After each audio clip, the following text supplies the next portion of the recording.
Can you hear me? Yeah, I can hear you. Can you hear me okay? Hello. Hello?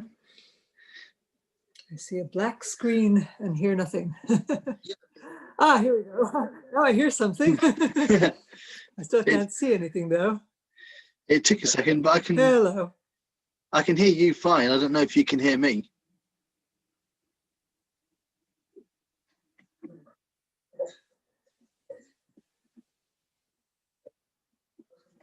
Oh,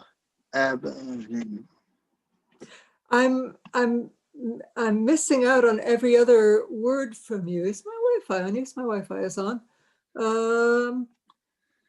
I'm seeing what looks like a mobile connection for you though that's pretty low, and I'm only getting every other word. yeah, it's saying that my network bandwidth is low. I don't know. Do you want me to turn off my video? Hang on. Is that any better?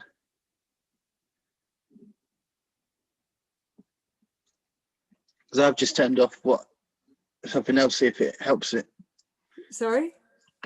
I turned something else off that I was running at the time. I heard you. I heard what you said anyway. Do you want me to? Oh. Hang on. Is that any better? I'm only getting every other word you're saying. Sorry. Oh, I can see something now. I've just I think so. Yeah. Say a complete sentence, and let me see if I hear it all. Hello, Sarah. Can you hear me at all? Nope. I heard as far as I've just took. I can hear you. Just about. Gosh. Do you want me to turn off my video so it uses less bandwidth? Shall I do that? Let's see if that makes any difference. Okay, right. My video is now off. So is mine. Can you? How much better is that for you? That's a lot better. Okay, we'll go with that. So. So how have you been, Sarah? I've been good, thank you, Ben. It's lovely to talk to you. I've been good as well, despite being very busy over the past. Well, what remained of 2020 into this year, because obviously I work in security outside of the radio, and I've been out there on the front line looking after other people and putting myself at risk. Yikes. Yeah. Yikes. Well, fair play to you for doing it. I don't envy you one tiny bit. That's all. No, it's been busy, but the one thing I've been missing is actually being on the radio over the past 12 months. But this is the best that I'm going to be doing for the time being, because I don't know where I stand from week to week. Oh. Yeah. Gosh. Oh, well, I hope it all works out. And I hope you can get properly back on air before too long. So do I. I have missed it, but I say I'm putting a series of shows together to hopefully go out on the radio over the next few months. So. Oh, good. So how's it been for you in lockdown? It's actually been lovely. I hate to say that in a way, because I know it's been absolutely horrible for lots of people. I mean, I miss gigging, I miss touring, but I'm down here in West Cornwall. It's beautiful down here. There's nobody about. And I've got my family with me, and I'm working away on stuff. I'm doing this series of singles and videos and ultimately releasing an album. And I've also been working a lot of music composition, because I got an Arts Council grant to take music composition lessons via Skype. And so I've been learning all sorts about music theory, which I really needed to do and had never really had time or opportunity to do before. So that's all been quite lovely. Has lockdown changed your mentality when it comes to doing songwriting and other things like that? It hasn't changed my mentality, but it's certainly given me some extra time to work on this stuff and to work on specifically creative stuff you know, where before I would be constantly touring and, you know, trying desperately to fit in songwriting and working on music in between gigging. And now I haven't got the gigging, and that's sad. And I heaven knows I miss the income, you know, but it's quite nice to be able to really focus on the creative side. I can't blame you one bit for that one. Um, was it a learning curve for you, obviously going from being on the road a lot to coming up, being at home and doing songwriting and seeing family and friends during lockdown?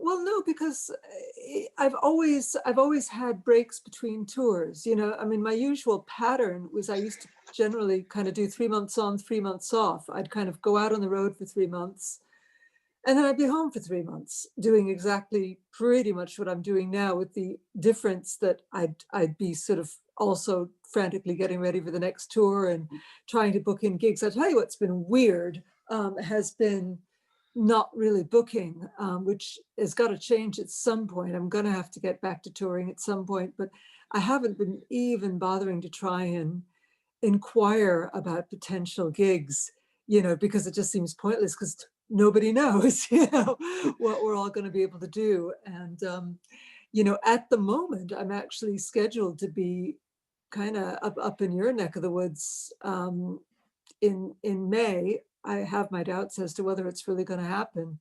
But I mean, at the moment, the way it looks, I could potentially be going from Cornwall up to Scotland to do 3 gigs, which wouldn't really make a lot of sense. But, you know, I mean, I don't know. If it happens, it happens, and I'll be glad that it happens. But I won't be surprised if it doesn't. Well, we'll see what happens with that one. Um, Obviously, the fun thing for Scotland is that moment where all in lockdown and it's only essential travel in and out. Where am I going Yeah, with this? exactly. Same as that. I mean, you know, same down in Cornwall. We're all in lockdown, which is fine. I like it that way. I was very nervous back when Cornwall was in tier 1 or whatever, and the rest of the the rest of the country was in tier 4, and you had people. Everybody was saying they were going to spend their holidays in Cornwall. I mean, they're still saying that about the summer, and oh, we don't want them down here.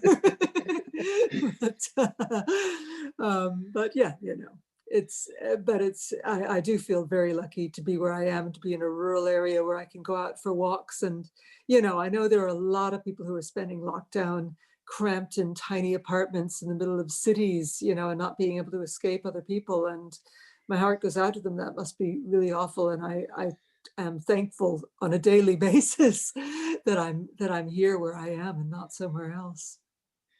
Yeah.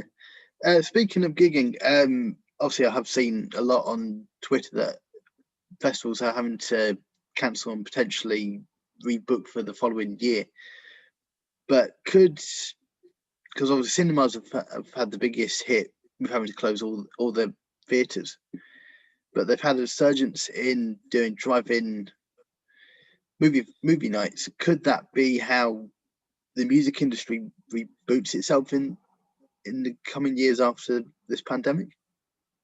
Potentially, yeah. Although, you know, I have my doubts about the sound quality of a drive-in of live music event.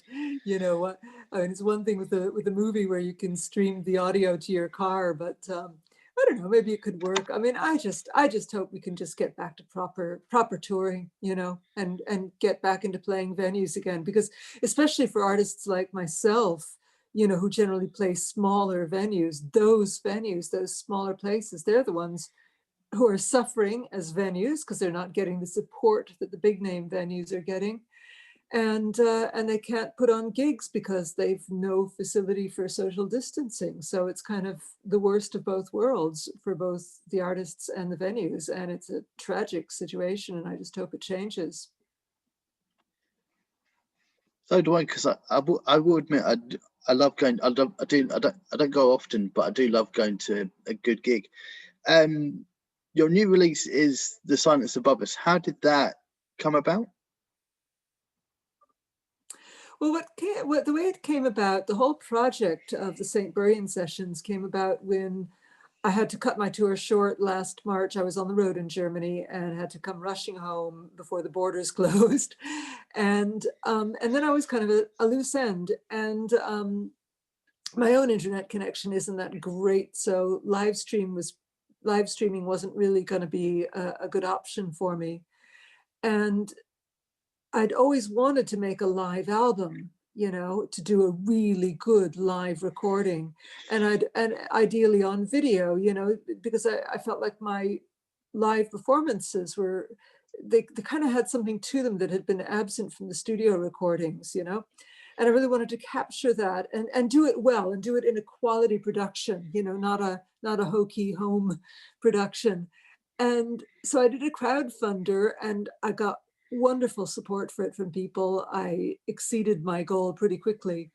And so I was able to go into a local church. I had the idea that by doing the recording and filming in a really beautiful, magical, atmospheric venue, we could recapture some of the magic that you normally get by having a live audience. And obviously we couldn't have a live audience, but we did it in this beautiful setting, which also provides a lot of visual interest for the video. And I had a really great crew in there with me, so I was able to give them the work, doing the recording and the filming, which was fantastic, and multi-camera filming. And we made what I think is a beautiful series of videos, which I'm putting out as a series of single albums and also as a series of videos on YouTube and Facebook. And then ultimately the plan is to release them maybe later in the summer as a full album, which will be a double album. Actually, it'll be a double LP because it's 72 minutes of music. It's a full concert, basically. But in the meantime, I'm keeping in touch with people by doing these live video premieres where I'm there kind of interacting and chatting and answering questions and so on. So it's a way of keeping that interaction with the audience going via a video, but also having it be a really quality production. That sounds fantastic. So you've got another single coming out in the next couple of weeks. That's Charlie's Gone Home. Yeah, that's right. The single will be releasing on Friday, the 19th of February, and then we'll be doing another live premiere event on YouTube on the 20th. So people can go to my YouTube channel now and sign up for that if they want to take part. And if they subscribe, then they'll just keep getting notifications for all of the video premieres as they happen. The aim is to do one every 3 weeks, basically from now until late summer, and then release the album. I look forward to hearing the second track when it comes out. Has being in lockdown opened up the chance for any other creative projects? Yeah, I mean, I've been doing this music composition work, and I'm also hoping to do some collaborating with other artists virtually. There's one artist who sent me some possible sort of songs to work on together. So I'm really excited about that as well. And I've also got some money to get myself some mentoring. This is again from the Arts Council, to get myself some mentoring in home recording. So that I can contribute vocals and keyboards and guitar to other people's albums.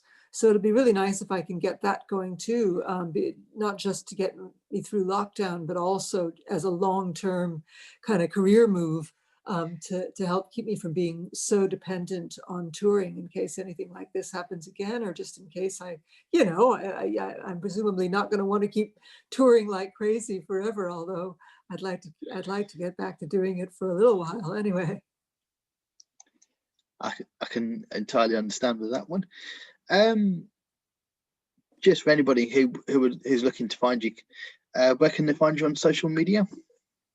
Well, I'm on Facebook and Instagram and YouTube, and my albums are on Bandcamp, but all of the links are on my own main website. So that's the first port of call. It's sarahmcquaid.com, mcquaid.com.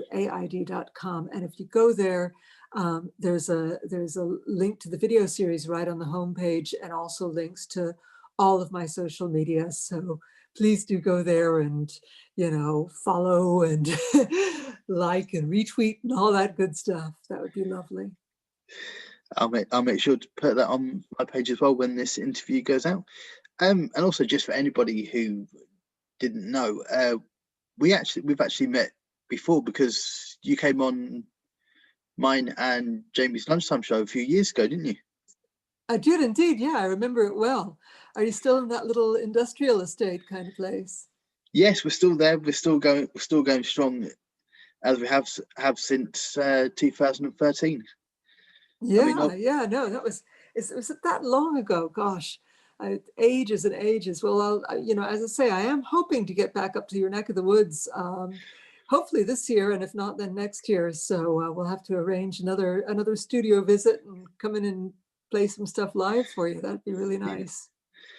Yeah, I mean, obviously with the current pandemic, we've had to make the obvious substitutions, because I think we've had to stop the kids from coming in doing the show in the evening, and those who travel, unless they can make it in by themselves, obviously,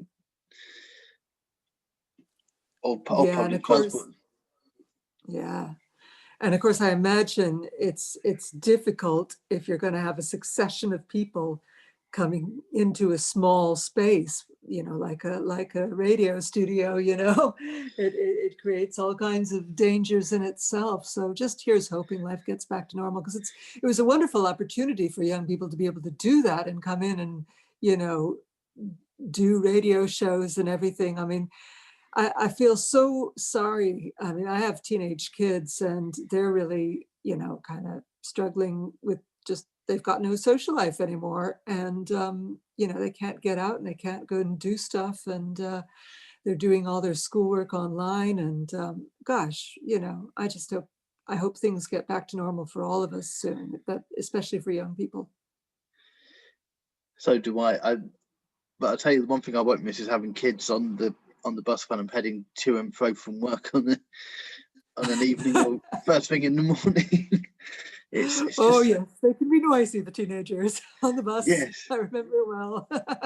I can have my earplugs plugged in, and it's just so nice in the morning just not to have to deal with so much noise. It's a beautiful thing. Last question. Beyond the next album coming out, what are you looking? What's the next plan for you? Well, I'm hoping as well, once I sort of get underway with these albums, I'd like to make a series of EPs, because I've been writing some new stuff, but I'm not seeing it really fitting into albums, and so I thought it would be nice to just kind of put out little groups of songs just as EPs, very quietly, and then I could look towards eventually grouping those into an album. But I've got ideas about that. But first I've got to get this St. Brian Sessions thing properly underway and get that sort of up and running, full steam. And then I can start recording some more new material. And I'm really looking forward to that when it happens. I look forward to hearing the rest of the material. And also, you were saying you're going to be collaborating with some other artists as well. Is there anyone that you would love to work with? Oh gosh, I mean, dreams. There's all kinds of people I'd love to wish, but I don't want to embarrass them by naming them in case they don't want to work with me. But if anybody is interested in doing some collaborations, I'm always open to that. It's always nice. I always think, two heads are better than one. I mean, I made an album with another artist called Zoe, who's just released her own new she's released a single, and she's just launched the pre-orders for her new album. And she and I worked together on an album of songs that we co-wrote a few years back under the band name Mama. And that was really lovely, writing with her. And I just think that sometimes the whole is bigger than the sum of the parts, if you know what I mean. So I get the gist. Well, Sarah, thank you very much for your time, and I'll send this to you as soon as I've edited it down, and I'll also let you know when it goes out. That's great, Ben. Thanks a million. Thank you so much. Thank you very much. Take care. Okay, cheers. All the best now. Bye. Bye.